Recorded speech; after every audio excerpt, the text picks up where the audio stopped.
Good morning students. आज हम statistics में एक नए प्रॉब्लम को सॉल्व करने की कोशिश करेंगे और वो प्रॉब्लम है कंबाइंड स्टैंडर्ड डेविएशन यानी सामूहिक प्रमाप विचलन। जिस प्रकार विद्यार्थियों सामूहिक समांतर माध्य ज्ञात किया जाता है कि दो समूहों के समांतर माध्य, दो या दो से अधिक समूहों के समांतर माध्यों को संयुक्त या सामूहिक समांतर माध्य के रूप में ज्ञात किया जाता है, ठीक उसी प्रकार हम जो है दो या दो अधिक से अधिक समूहों के सामूहिक प्रमाप विचलन को भी ज्ञात कर सकते हैं। और उसके लिए जो हमारा जो सूत्र होगा वह है सिग्मा 1 से अभिप्राय यह है कि समूह 1, समूह 2, ग्रुप 1, ग्रुप 2 से लेकर n ग्रुप तक के हम जो कंबाइंड स्टैंडर्ड डेविएशन ज्ञात करते हैं, उसके लिए हमारा फॉर्मूला होगा n1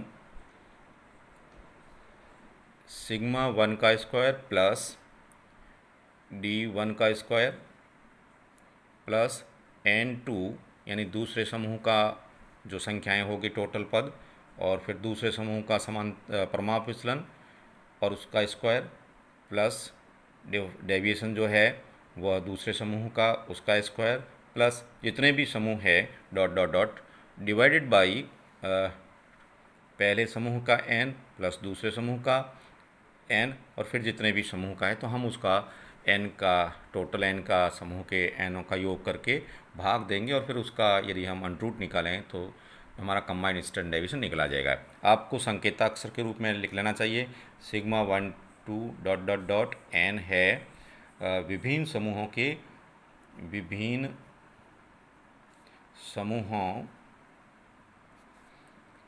के सामूहिक प्रमाप विचलन यानी अपना कंबाइंड स्टैंडर्ड डेविएशन। दूसरा संकेत में n1 n2 ये है प्रत्येक समूह में पदों की संख्या, प्रत्येक ग्रुप है उसमें कितने पद है, प्रत्येक समूह में पदों की संख्या जो भी उसे n1 n2 से ले लेंगे। फिर हम लेते हैं सिग्मा 1 सिग्मा 2 डॉट डॉट यानी प्रत्येक समूह का स्टैंडर्ड डेविएशन, प्रत्येक समूह का प्रमाप विचलन स्टैंडर्ड डेविएशन। उसी प्रकार फिर d1 और d1 d2 dot dot dot ये हो जाएगा प्रत्येक समूह जितने भी ग्रुप में है के समांतर माध्य माइनस सामूहिक समांतर माध्य जिसे आप कंबाइंड 1 2 कह सकते हैं। ये हो जाएगा आपका, जैसे d1 बराबर हो जाएगा, इसको आप ये सकते हैं पहले समूह का समांतर माध्य माइनस पूरा समूह का समांतर माध्य। इसी प्रकार d2 हो जाएगा आपका दूसरे समूह का समांतर माध्य माइनस पूरे समूह का समांतर माध्य। तो इस प्रकार d1 d2 ज्ञात कर लिया जाएगा। फिर हम इसको इस सूत्र में, पहले वाले सूत्र में भी रख करके ज्ञात कर सकते हैं, या एक और सूत्र है जिसको हम सामूहिक कंबाइंड स्टैंडर्ड डेविएशन ज्ञात करने का, जिसके लिए हम ये कह सकते हैं पहले समूह का स्टैंडर्ड डेविएशन उसका स्क्वायर प्लस दूसरे समूह का स्टैंडर्ड डेविएशन उसका स्क्वायर डिवाइडेड बाई 2। इससे भी हमारा क्वेश्चन सॉल्व हो जाएगा। अब अपन एक क्वेश्चन लेते हैं और उसको सॉल्व करने का प्रयास करते हैं। Find the mean and standard deviation of the combined samples of the 100 values from the following data, यानी 100 वैल्यूज़ दे रखी है, उसको कंबाइंड अपने को स्टैंडर्ड डेविएशन और मीन निकालना है। तो हम यहाँ पर ले लेते हैं मीन जो दे रखा है, समांतर माध्य दे रखा है, स्टैंडर्ड डेविएशन क्या होगा विभिन्न समूहों का, और नंबर ऑफ आइटम, जैसा टोटल 100 है तो दो समूह लिए तो 50-50 जैसा कि इस एग्जाम्पल में दे रखा है आइटम। तो यहाँ पर अपन लेते हैं फर्स्ट सैंपल जिसमें स्टैंडर्ड डेविएशन समांतर माध्य 80 और इस समूह का 4 है प्रमाप विचलन और इसमें n है आपके 50। दूसरा जो है सेकंड सैंपल, इसमें भी समांतर माध्य 80 SD 3 और n आपके होंगे 50। अब इसको हम पहले तो ले लेते हैं समूह का समांतर माध्य x बार 1 2 बराबर होता है n1 x बार 1 प्लस n2 x बार 2 दूसरे समूह का समांतर माध्य बटा पहले समूह का n और दूसरे समूह का n। तो ये यहाँ पर आप वैल्यू रखेंगे तो n आपके 50 है और पहले का समांतर माध्य 80 प्लस दूसरे का भी n आपका 50 है और दूसरे का भी ये है आपका 80 समांतर माध्य। फिर इसमें आप n 50 प्लस 50, तो इस प्रकार ये हो गया आपके 4000 हो जाएगा टोटल पदों की संख्या। और उसमें यदि आप भाग देंगे तो ये आप सॉल्व करते ही जो होगा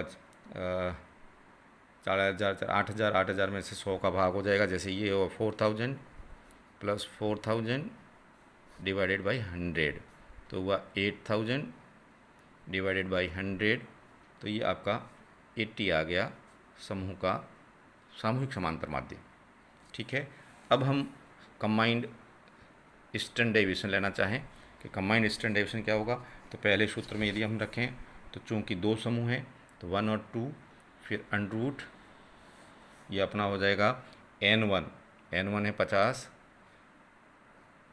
और फिर सिग्मा 1 का स्क्वायर, यानी सिग्मा 1 है 4, तो 4 का स्क्वायर प्लस d1 है नहीं, क्योंकि d1 का मतलब होता है x बार 1 माइनस समांतर माध्य समूह का समांतर माध्य। तो ये हो गया x बार 1 आपका आया 80 है और समूह का समांतर माध्य भी 80 है, तो 80 माइनस 80 इजिकल टू 0, तो d1 तो हो गया 0।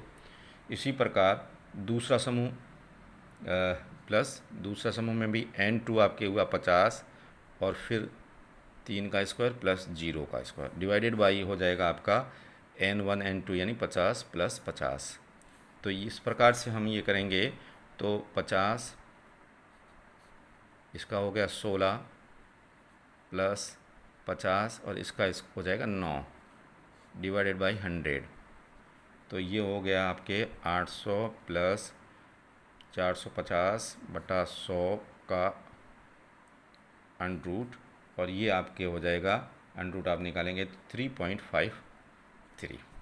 d1 भी 0 है और d2 भी आप लेंगे तो वो भी 80 माइनस 80 इजिकल टू 0 होगा।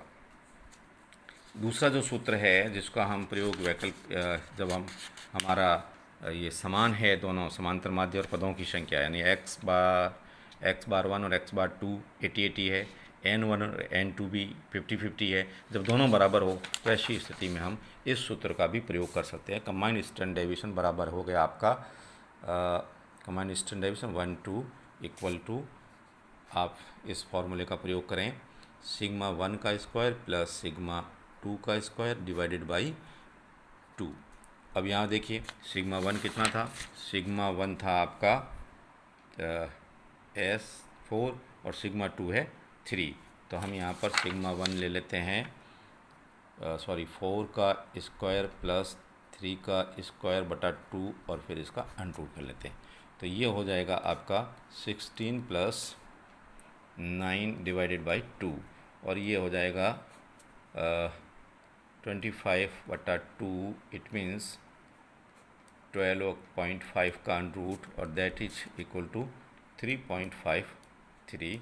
वो चाहे आप लॉन्ग जो आपका ये दिख रहा है इस फॉर्मूले का प्रयोग करें कंबाइंड ईस्टर्न डेविएशन के लिए, या आप इसमें प्रयोग करें ईस्टर्न डेविएशन का। लेकिन यह ईस्टर्न डेविएशन का उस समय ही कंबाइंड ईस्टर्न डेविएशन निकालने की स्थिति में आप प्रयोग कर सकते हैं जब आपका विभिन्न समूहों का समांतर माध्य जैसे x1 x2 x बार 2 इन्हीं दोनों बराबर हो विभिन्न समूहों पर, और इसी प्रकार n1 बराबर n2 हो, तब हमारे लिए यह जो इक्वेशन यानी फॉर्मूला कारगर साबित होगा, अन्यथा हमें इसके बिना आंसर निकालने में प्रॉब्लम होगी। तो विद्यार्थियों, अपने पिछले 2-3 वीडियो में ईस्टर्न डेविएशन के कई क्वेश्चन सॉल्व करने का प्रयास किया।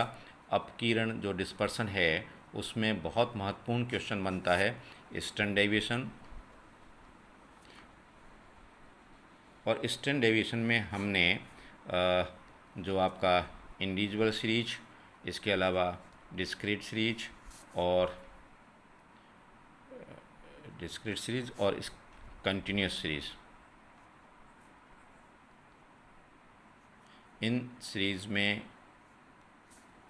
अपन ने डायरेक्ट मेथड और शॉर्टकट मेथड, इसमें भी डायरेक्ट मेथड और शॉर्टकट मेथड, और इसमें भी अपन ने डायरेक्ट मेथड और शॉर्टकट मेथड से विभिन्न प्रकार के क्वेश्चन किया। और आपको यदि इन क्वेश्चन से समझ में कोई समस्या हो तो आप वापस फ़ोन करके पूछ सकते हैं। और इसके अलावा हमने स्टैंडर्ड डेविएशन का जो कंबाइंड स्टैंडर्ड डेविएशन कैसे ज्ञात करते हैं इस बाबत भी आपको समझाया है। तो आप इस संबंधी सवाल करें और यदि कोई समस्या हो तो आप फ़ोन से संपर्क करें। हम अगले वीडियो में सांख्यिकी से संबंधित एक और नई समस्या या नए विषय के साथ फिर उपस्थित होंगे। धन्यवाद विद्यार्थियों। सांख्यिकी में जितने ज़्यादा क्वेश्चंस को आप प्रैक्टिस करोगे उतने ही आप में परफेक्शन आएगा। Thank you.